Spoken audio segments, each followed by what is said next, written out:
So YouTube.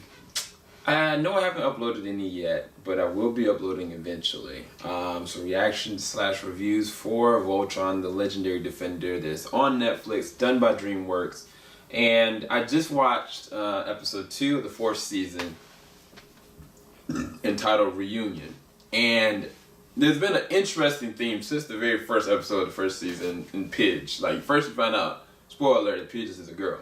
Find out her name's Katie. You find out she has a brother Matt. But you know for a fact she is obsessed with trying to find out what happened to her brother, where he went, what happened to him.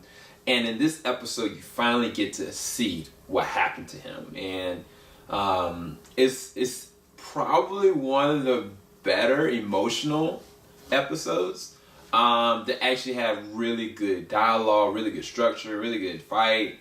And it was like, all throughout, I'm sitting there looking, I'm like, man, Pidge has really grown. Katie has really grown.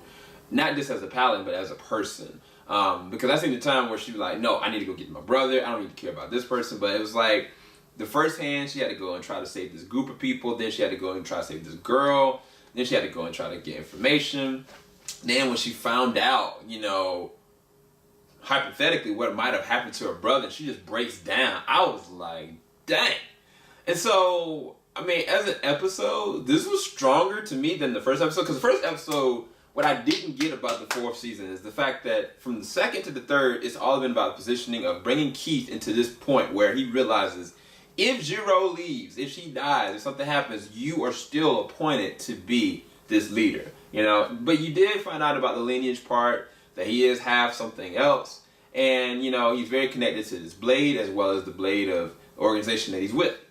And I was like, the first episode, I was kind of like, why would you allow Jiro to get back in the suit? That doesn't functionally work in terms of the story. Because it's like, if there's about sacrifice, then, you know, bring Jiro, put him into the suit, and don't let him be able to use it. You know, and like, I don't want people to die necessarily, but I was like, let there be a real consequence that Keith is going to be forced to make a real decision, you know?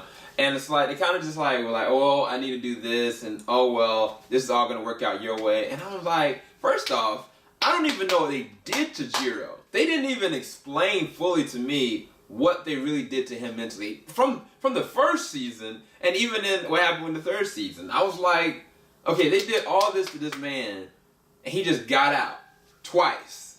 And like, I was like, when is it going to be that this man's a super cell? Like, I don't get it. You know, I don't get it. Maybe they're setting up for something, but they need to stop straying it along because it diminishes, to me, Jiro's story arc. And then Keith, like, he's moving forward, but he's moving backwards at the same exact time. But this episode concentrated just on Pidge. And as an episode, I thought it was perfect. I thought it was a 10 out of 10. Whereas the first episode, I'd probably give it like maybe an 8. Like, some things I didn't understand about the first episode, but the second episode didn't have anything to do with them, you know, and it was still very good. So it lets me look forward to seeing what they're going to do with the other characters, maybe give the other characters more exploration so they can get closure on the back end of, you know, these things they've opened up for them and then move forward with it. But anyway, that was my review for that episode. Keep it locked. JVS, we ain't gonna stop. Please leave a like if you enjoyed this review. Definitely subscribe. Talk to y'all soon. Peace, guys.